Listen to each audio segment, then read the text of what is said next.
Hey, good morning, Sean. All right, good morning, everybody. Is everybody ready to go? Ready with the live feed? Okay.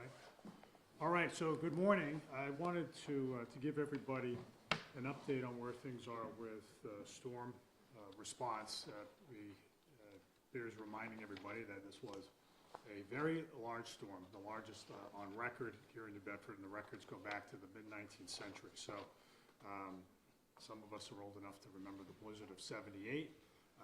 This beat the blizzard of '78 by almost a foot of snow, and then coupled with that, of course, was winds that ranged up to 70 miles an hour, almost hurricane force, that intensified the snow in so many conceivable ways. Wanted to introduce everybody who's up here. Ward 3 Councilor Sean Oliver, Councilor at Large Brian Gomes, Council President Ryan Pereira, Ward 6 Councilor Jamie Ponte, Commissioner of Public Infrastructure, Police Chief Jason Thody, Brian Nobrega, our Director of Emergency Management, and School Superintendent Andrew O'Leary. So I have everybody here because this was has been and continues to be a collective effort, but we're at a little bit of an inflection point right now, and I wanted to explain to everybody where things are. So just by way of background and reminder, during the height of the storm on Monday, we reached a point where it became really impossible to clear side streets. So the visibility was less than 10 feet in front of our plow trucks. I've posted some images of what that looked like from the vantage point of the plow drivers. It was unsafe to be on small streets where there wasn't, frankly, a whole lot of play, right? You have a situation where the plows can hit cars, they can hit other things, pedestrians, and so we made the decision to pull those vehicles off of those narrow streets and put them on the mains. I know that other cities pulled everybody off entirely. We wanted people to stick with it, and so we were in a good position starting the next day because the mains were pretty clear and you could get around much of the city. But that's also left, as I noted at the last press conference, a whole lot of streets side streets that needed to be attended to, the vast majority of them in the city. So that has been the work that has been on this week, unblocking those. I'm here to say that considerable progress has been made through the work of DPI as well as DFFM and everybody else who's been driving on a plow truck. There are very few streets that are that are blocked right now. When I say blocked, it's not to say there isn't ice on the road, there aren't piles. It's just to say there isn't an obstacle in the roadway impeding progress. We've received information from residents. The City Council has fed DPI a number of locations that we've been able to attend to, and there were very, very, very few left. Last night I drove around for almost 2 hours to survey things and in part to identify those streets that are blocked, and I identified 8, and by this morning they were all clear. So we're down to very few. We encourage people to let us know if your street is blocked, because that's the priority right now, unblocking streets. And then we'll go on to the other things that we're about to do. But the good news is that there are very, very few left. I don't have an exact number. It's impossible to get an exact number until it's all done, until everybody stops calling about a blocked street. So the other thing I just want to say is just to report out something about power outages. As of Monday evening, we had 5,037 customers without power. 2 days later, it was down to 6. That is attributable to a whole lot of hard work. I really commend, a number of you have heard me criticize Eversource before for various things, and I have to say I have to compliment the work of Eversource. They really stuck with it to get the city powered back up. They were part of the reason why it worked was because they embedded themselves here, and they worked very closely with Brian Nobrega and DPI to get to those places that were otherwise unreachable, so they could effectively flip the switch back on and do the repairs that were necessary. So that was pretty remarkable. That that as of Monday evening, over 5,000 customers were without power, and then by Wednesday, it was down to 6. There were right now. There are some folks who are without power. I think the last estimate this morning was about 300. Those are temporary outages because there are some repairs that have to be done. So that's being addressed. Other things that are of note, the water and wastewater systems never went down. The Port of New Bedford was only closed for 1 day. It's back open. Things got attended to very quickly there. The airport is back open as well. Obviously, City Hall is open, and I really appreciate all the work that folks undertook to do that. We're back in business here at City Hall. Other city offices are also open, a number of them. The libraries are all open except for Casa da Cidade, which isn't open on Fridays anyway. So what's closed right now are senior centers, the senior center, the adult day centers, the recycling center, and the zoo. They'll all be open on Monday. Trash collection we've talked about, but just bears repeating that we have suspended trash service for this week, so people will resume normal service on Monday. And the reason we did that has everything to do with the ability of trash trucks to get up and down the streets. By the time we had delayed it a day, and then a second day, it started to get to the point where it made more sense to push it out till next week and resume a normal schedule. So that is happening. That's what's happening now. We don't want garbage strewn all. We don't want stuck garbage trucks. We don't want barrels knocked over because when the snow melts, it lays it all bare, and we don't want a city that's filled up with trash. So I appreciate everybody's patience with that, but that'll get going. As I said, Superintendent O'Leary is here. The schools will reopen on Monday. The challenge with the schools is some of it has to do with clearing the schools themselves, but it's primarily about bus routes and the ability of buses to safely navigate the city and make turns around big corners and to see kids and all that. So that's why schools remain closed today. It's not because they're not otherwise ready to go. It is the fact that we need to get kids to and from school safely, and so that work is ongoing right now. Then that's true also of New Bedford Voc as well as the charter schools. I will note happily that the New Bedford High School state tournament basketball game will be going on. It will still happen on Sunday at New Bedford High School. The lot is clear, and the team is good, so come out and cheer for them. So that's what's been, and then I'll also note that SRTA is not running today. When they will be up and running will be determined soon. We'll probably have an update for folks tomorrow. So looking forward, people should know that the work has not stopped. We're trying to get things back in business as swiftly as possible, but the work has not stopped. So right now, the city has in play about 75 pieces of equipment. That's down a little bit. We've had a number of, as we do with big snowstorms, we've had some pieces of equipment that are down for repair. But the big thing is that we're not doing, most of those pieces are plows on trucks of various sizes, many of them pickup trucks. The work right now isn't much in the way of plowing, and there's still a little bit of that to do in certain parking lots, but it's basically excavation at this point, and that's where the contractors, the city has some of that equipment, that front-end loaders and dump trucks, but that's where the contractors have made a big difference. So let me tell you a little bit about what we have in place. The state of Connecticut's Department of Transportation is here. They have these two enormous blowers that some people have seen going up and down streets, which are very efficient and pretty cool to watch. 12 tri-axle dump trucks as well, so that's you may have seen my post last night at the Irvox site. All those big dump trucks are coming and going around the clock, which is really good to see. The DW White, a local contractor, but one that contracts directly with the state primarily, is here. They have 12 loaders, 6 tractor trailers, 17 tri-axles, 2 skid steers, and they've been here since Tuesday night. I want to thank Mark White, who's a local guy, New Bedford area guy, and for his work. I know he does work around the state and elsewhere. The DW White is a big outfit, but it's based here, and I think I just really appreciate his paying attention to New Bedford.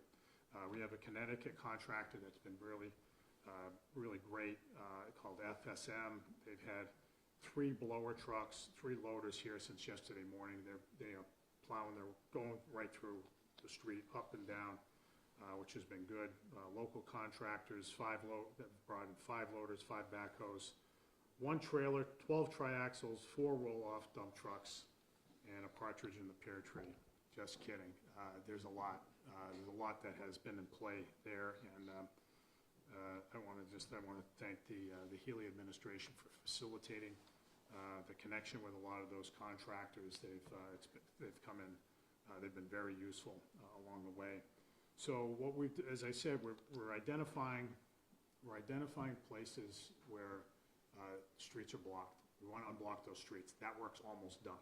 It's almost done. And again, I want to thank the counselors, all 3 of the counselors you see here, and several of their colleagues have been very helpful in identifying those streets, filtering. Lots of people who are speaking up. They've helped us filter out where things should be prioritized. So I want to thank all of you guys for doing that work. It's been very helpful.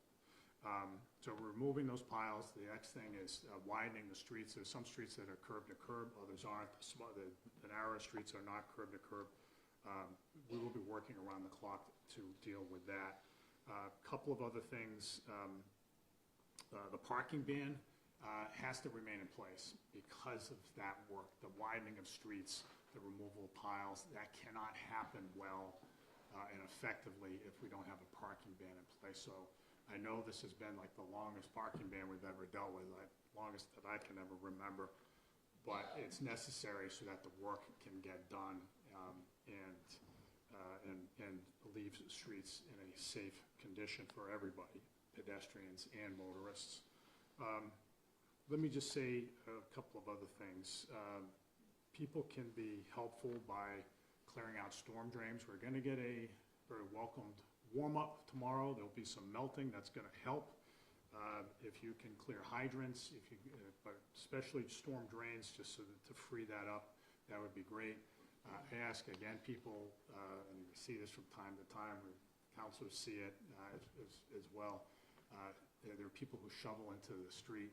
Please don't do that. It doesn't help.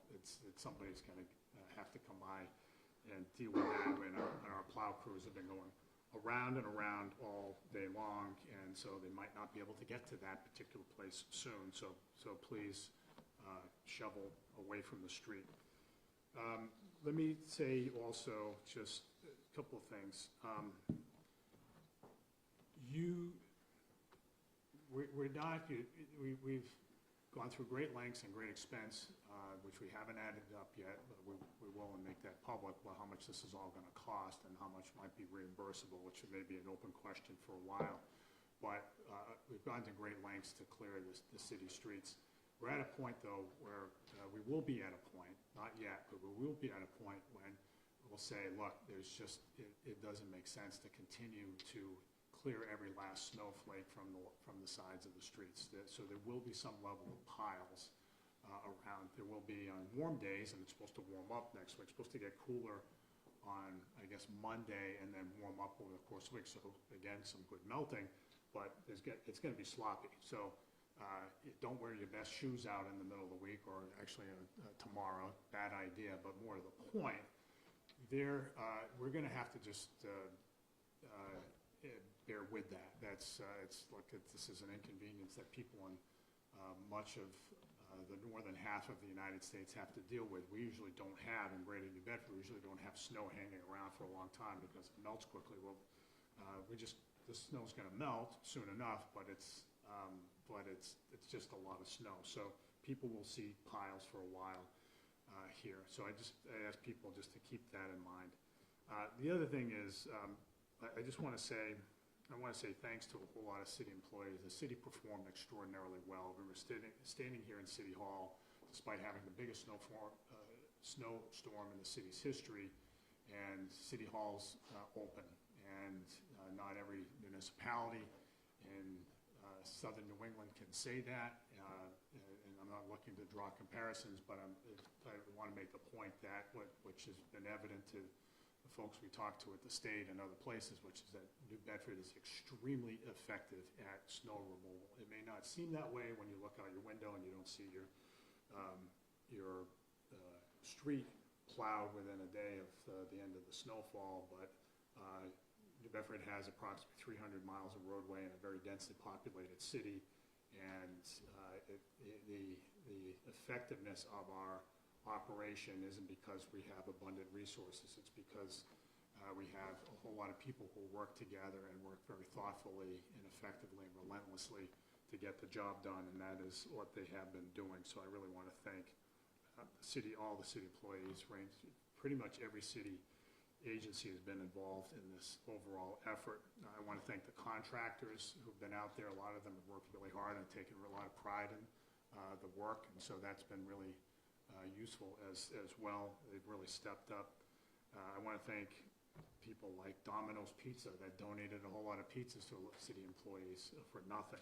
I want to thank the folks at PACA for setting up the warming center, Carl Alves and Danielle Brown and others who've brought people in from the cold at a very critical time. They've literally saved lives.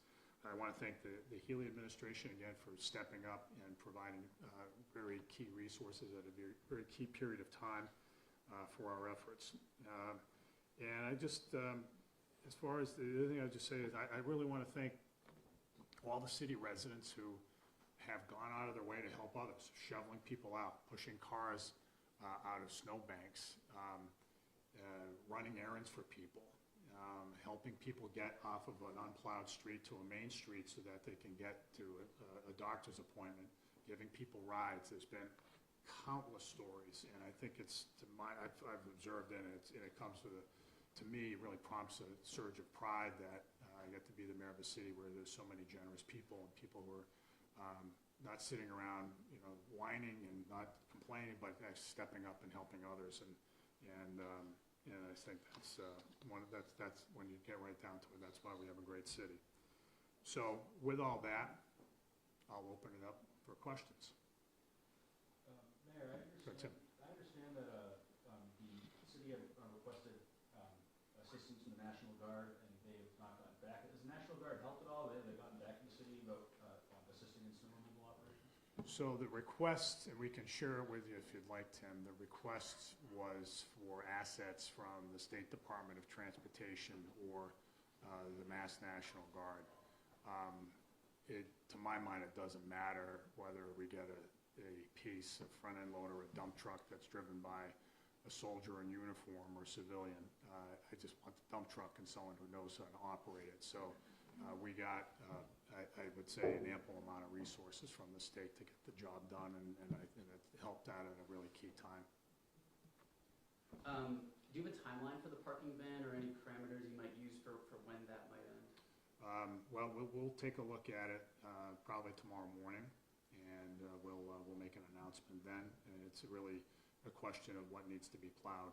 We can't plow, or excavate effectively, and certainly in the narrow streets around the city if the parking ban is not in effect. If there are cars in the way, then it just makes it a lot harder. Sure. All the out-of-state help and talks of reimbursement, who's currently funding all the out-of-state help currently? Well, it's a combination of the city and the state. So how much the state reimburses us is an open question. That's something that we're going to have to work through. Whether part of that will turn, as I understand it, on whether the president declares a state of emergency for certain areas that were hardest hit. That triggers FEMA reimbursement eligibility for those areas, and so that's an open question right now. For Chief Bodie, if you are familiar, there was an incident on the south end, robbery at a package store. Obviously, the suspect was apprehended in that instance, but are you aware of any other sort of blizzard ne'er-do-wells or conversely, any success or bright stories that you want to share? No, I mean, as you know, that incident happened. We were able to investigate. Detectives did a great job, and we were able to make an arrest very quickly in that instance. We did not see anything else really that was odd. That individual was in shorts in a blizzard, so that was a little bit strange. But no, And it's from Springfield, not New Bedford. Also true. But no, I think if you look at social media, you just see everyone from the city, our officers really stepped up, helping people shovel, helping people carry groceries. It was just a lot of kind of warm, feel-good stories is really what we got out of this. You mentioned the closure of the port. Obviously, that's the biggest industry, but what was the cost to that, and also the small businesses around New Bedford? Do we have any sense of, have a lot of businesses been able to open? Is there anything that the city did to help them get reopened besides the street plowing? Well, the street plow, we plowed them, the port was plowed, a lot of the municipal piers were plowed. Yeah, we try to plow the way for them so they can do business. Yeah, is plowing the piers require special equipment, or is that the same sort of Same plows, same kind of snow. Yeah. We've seen, on the Rhode Island side of things, DEM allowing municipalities to dump excess snow into certain waterways. Is that something on the radar of the city or the state? I don't think we'll need to do that, at least not yet. It's all gonna melt and find its way to the ocean, of course, but if you guys go, well, you've got the cameras. A good shot would be to go down to the Aerobox site and take a look at the mountains of snow there. It's not the only place where we've been putting snow. We've been putting it down there in the municipal parking lots down by the beaches, as well as over at the Eversource site. I don't think we had to do the Elko Dress site, but Aerobox is, that's quite an operation going on down there. So kind of looks like the wall in Game of Thrones. So go check it out. Yeah. All right. Anything else, Tim? Colin, sorry. No worries. Sorry. I'm sorry. You're good. For Commissioner Pont, it's been mentioned there's 300 miles of roadway in New Bedford. Do you know how many streets that works out to? And do you know, like, for people who are wondering, like, how many streets were cleared each day? And obviously there's the well, you're talking about a block, or are you talking about a number of streets? Street names, how many named streets there are in the city? Yeah. We can get you that. Okay. And then Sorry about the name confusion. Did you have something? No, sorry. The other question is, how much progress did you make per day? Like, I heard, 2/3 of streets were cleared by yesterday morning. Do you have, like, Monday was 1/3, yesterday 2/3, 3/3, or? So cleared means as in unblocked? Okay. No, I'm asking you. How do you define cleared? Yeah, unblocked, or whatever your definition you're using. How did you track the progress, and what was the progress over the days? I didn't want to speak to that. It's not precise, but It's tough to get that. We had to address a lot of emergencies and one-offs, but as aid rolled in and contractors were onboarded, we increased that process every day. So it ramped up daily. I think your estimations are pretty close, but I don't have an exact figure for that. Anyone else? All right, guys, thank you. all right. Thank you, everybody. Appreciate it. Thank you. Thanks, guys, for coming. Appreciate it. Thank you. Thank you. Thank you. Thank you. Guys, thanks for coming. Commissioner Pont. Got one